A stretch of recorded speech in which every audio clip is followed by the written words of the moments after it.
para você que ainda não sabe como é que funciona o Partido Missão e o MBL, eu trouxe esse dossiê que ainda conta só a ponta do iceberg, só a pontinha, tá? Esse dossiê vai mostrar claramente quem é o MBL. Bem, MBL, Movimento Brasil Livre, e aí nós temos ali a evidência 1, evidência 2, a fachada e os bastidores. Domínio nas redes sociais, discurso anticorrupção e candidaturas políticas que seriam supostamente de direita.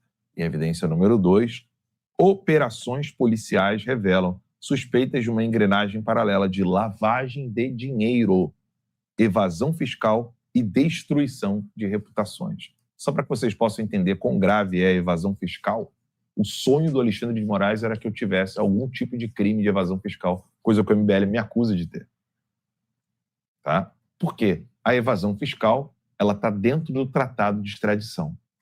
Ou seja, se o MBL fosse perseguido por Moraes, eles não teriam lugar no mundo, no planeta Terra, para poder ficar, a não ser China, Rússia, Cuba, Coreia do Norte. Nenhum país civilizado aceita crime de evasão fiscal. Todos os tratados internacionais entre o Brasil e os outros países incluem você tirar, extraditar alguém que está no outro país com crime de evasão fiscal. Esse dossiê está cruzando dados de 2 grandes operações policiais para mapear o modus operandi de 2 estrategistas fundamentais dentro do MBL, Luciano Ayan e Cristiano Beraldo. Eles têm pavor disso, pode fazer corte, que você vai entender o ódio do MBL sobre essas informações que eu vou trazer aqui para vocês. A Operação Juro Moneta, de 2020, e a Operação Poço de Lobato, de 2024 e 2025, trazem informações cruciais para nós. A de 2020, o alvo principal foi Luciano Ayan, com foco em lavagem de dinheiro via superchats, empresas de fachada, milícias digitais, e os órgãos que investigaram isso foram o Ministério Público de São Paulo, a Polícia Civil de São Paulo e a Receita Federal. E a operação de 2024, 4 anos depois, teve como alvo Cristiano Beraldo. E o foco dela era sonegação fiscal, bilionária, vocês vão ver, e blindagem via offshores em Delaware, aqui nos Estados Unidos. Os órgãos que investigaram isso foram o Ministério Público de São Paulo e a Receita Federal. O ponto de inserção entre os dois é a arquitetura estratégica e defesa institucional do próprio MBL. Esse dossiê mostra quem é o guru digital do MBL. Meu guru, era a frase usada por Danilo Gentili, Renan Santos, Kim Kataguiri e até o jornalista do Estadão, que é o Fux, mas não Fux com X, igual o ministro do STF, F-U-C-S. Vamos lá. Carlos Augusto de Moraes Afonso, conhecido como Luciano Ayan, ele era o guru, chamado assim, tá? Eles o chamavam assim, meu guru. Guru de estratégia e articulador de narrativas digitais pseudo-direitas dentro do MBL, foi preso temporariamente em julho de 2020, acusado pelo GEDEC, braço do Ministério Público de São Paulo, de crimes financeiros, ocultação de patrimônio, empresas de fachada e crimes digitais, criações de dossiês falsos, intimidação e desinformação coordenada.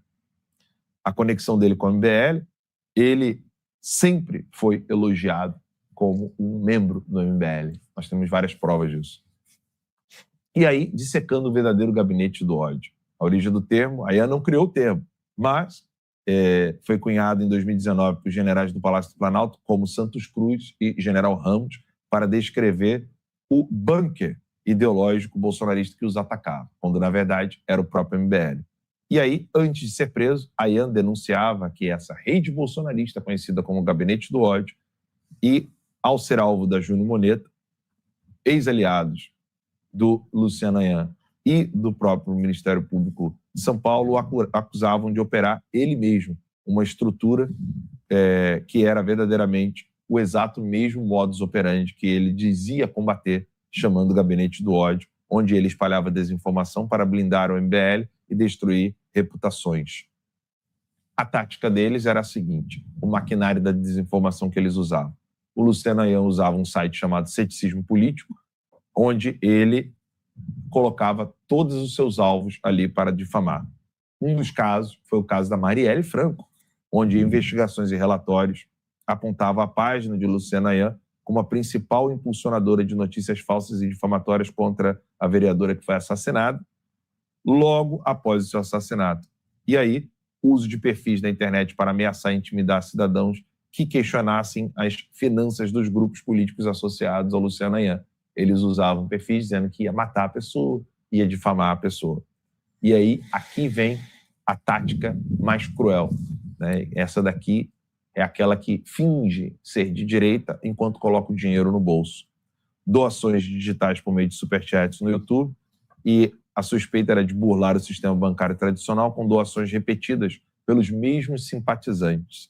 A Associação Movimento Renovação Liberal, que era a associação responsável pelo MBL, MRL, fazia o recebimento dos recursos alegadamente limpos. E aí depois ficou confuso, foi onde o Ministério Público e a polícia pegou essa turminha no pulo do gato. A transferência para empresas de fachada, notadamente a Angry Cock, registrada em nome da funcionária do MBL, e o destino, onde o MBL usava laranjas e criptoativos para blindagem patrimonial, tornando o fluxo irrastreável para a Receita Federal. A Angry Cock, essa empresa de fachada, ela era o elo institucional de Luciana Ayan com Renan Santos. Então começa com uma movimentação suspeita, que entre 2016 e 2017, Renan transferiu mais de R$475 mil via Angry Cock como procurador dessa empresa. Sua irmã movimentou cerca de R$1,3 milhão. A incompatibilidade, Renan Santos declarou renda de R$6 mil por mês. Coitadinho, né? Caindo para 2 mil, mas a movimentação de 331 mil em créditos sem vínculo formal entre 16 e 19 mostravam essa evidência de incompatibilidade. E depois uma dívida bilionária. As empresas da família de Renan acumulam aproximadamente 396 milhões de reais em dívidas fiscais, operando supostamente sem atividade aparente. Ele está sendo investigado por lavagem de dinheiro e essa investigação continua ativa no Ministério Público. Esse é o Renan Santos. O desfecho da Operação Júnior Moneta. Houve apreensão, mandados de busca na sede do MBL, quebra de sigilos bancários e fiscais de todos os envolvidos em julho de 2020. E aí você teve a suspeita correlata, onde durante a perícia dos eletrônicos apreendidos de Luciana Ayan, o Ministério Público de São Paulo enviou material à Delegacia de Repreensão à Pedofilia, né? Vocês sabem qual é a palavra, que às vezes a gente não pode falar aqui no YouTube, por suspeita de armazenamento de pornografia infantil. Sabe por quê? Ele tinha no computador pornografia infantil. Você tem noção do tamanho da sujeira que é essa gente? E a reação institucional. A liderança do MBL negou o vínculo formal empregatício com a Ayan. Muito boa. Estratégia maravilhosa. E classificou a operação como manobra de perseguição política. Entendi. Então os caras vão lá, vão na sua sede, pegam o seu computador, tem pornografia infantil dentro do seu computador, cocaína no outro cara lá, que eu esqueci o nome dele agora, o Júnior. E aí você fala, perseguição política. Coitadinhos, né? E aí agora começa o Cristiano Beraldo, que posteriormente o MBL expulsou. Por que será? Vamos ver? Cristiano Beraldo, ele era ex-candidato a deputado pelo União Brasil. Gravem bem esse partido, porque o MBL utilizou muito da estrutura do União Brasil, inclusive o próprio Kim Kataguiri participava desse partido.